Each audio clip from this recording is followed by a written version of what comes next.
we begin tonight's show by welcoming the new Mets hitting coach, Eric Chavez, who joins me right off the top. And Eric, thank you so much for doing this. I know it's been a pretty wild offseason for you. Can you just start with walking us through the swing for you from being hired by the Yankees and then realizing, hey, I might have a better opportunity here available with the Mets?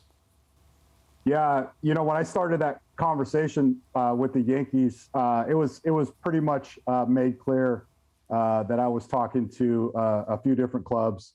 And then when we agreed with the deal with Cash, you know, I made sure Cash, I said, hey, there's two other spots that I would consider, or I would like an opportunity to interview for if they come up. And it would either be a bench coach job or a head hitting coach job.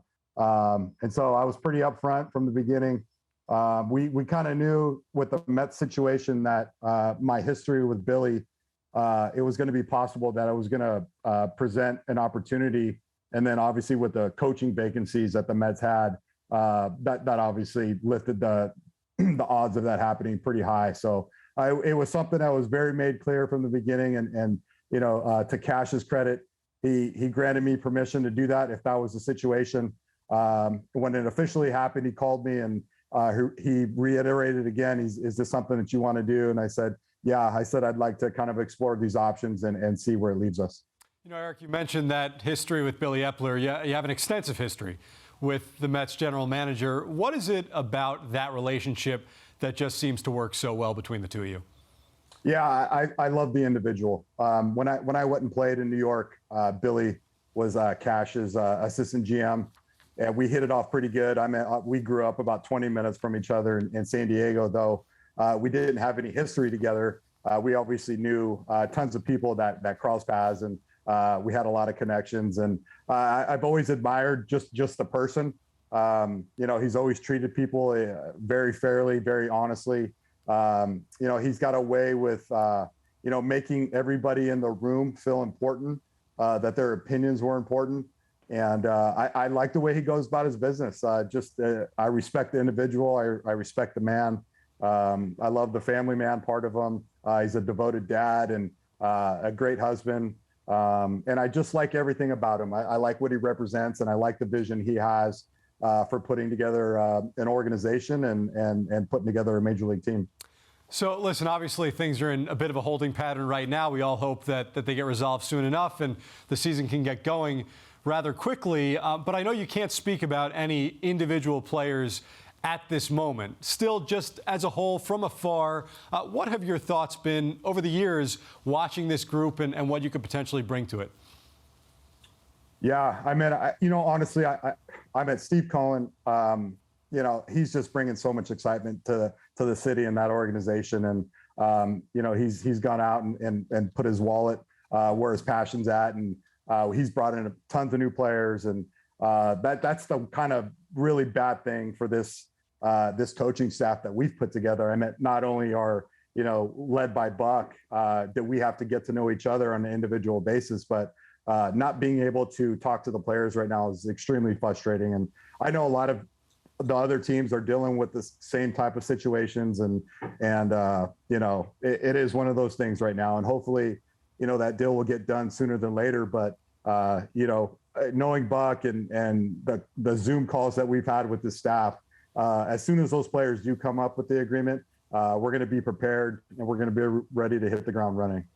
Eric, you know, I know when it comes to hitting philosophies, everybody's a little bit different, and sometimes these things can be more complex than the time of a conversation is willing to allow for. But kind of high level, how would you describe what your hitting philosophy is?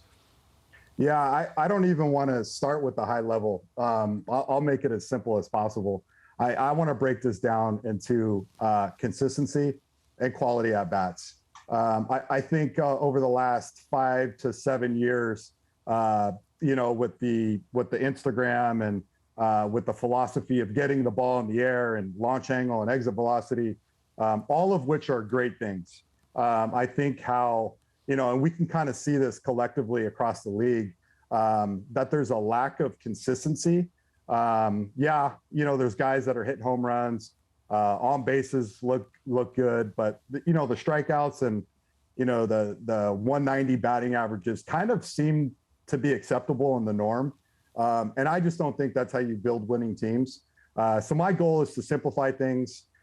We all have hitting philosophies, and it's always kind of one of the worst questions that I've had to answer as far as the hitting realm, because these philosophies are constantly changing. And when you're dealing with individuals and people that are dealing with highs and lows, you have to be able to adjust and adapt to some of the thinking. And, it comes down to connecting with players. It's always about the players. And we're just going to provide, we're going to use technology. We're going to use every asset that we possibly have to help these guys perform at the level we know they're capable of doing. But first and foremost, we know they're people. I think in any business that you're dealing with, if you can connect with the person, I think you're going to see great strides and a great benefit from doing that.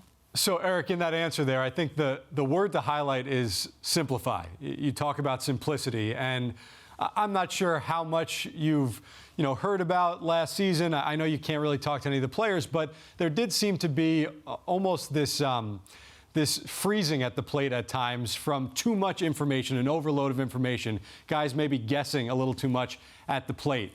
With the amount of technology and the analytics that are in the game, they're not going away. They're good information to have at your fingertips.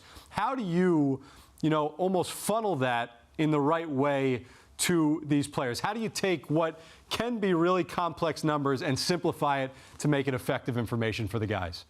Yeah, that's great. That's actually the point. That's the whole coaching conundrum right there. And my assistant coach, Jeremy Barnes, who was with the organization last year and came over from Houston. We have every area covered, and we want all the information. We've asked, we've asked our sports science team and the analytics front office guys to give us as much information as we possibly can.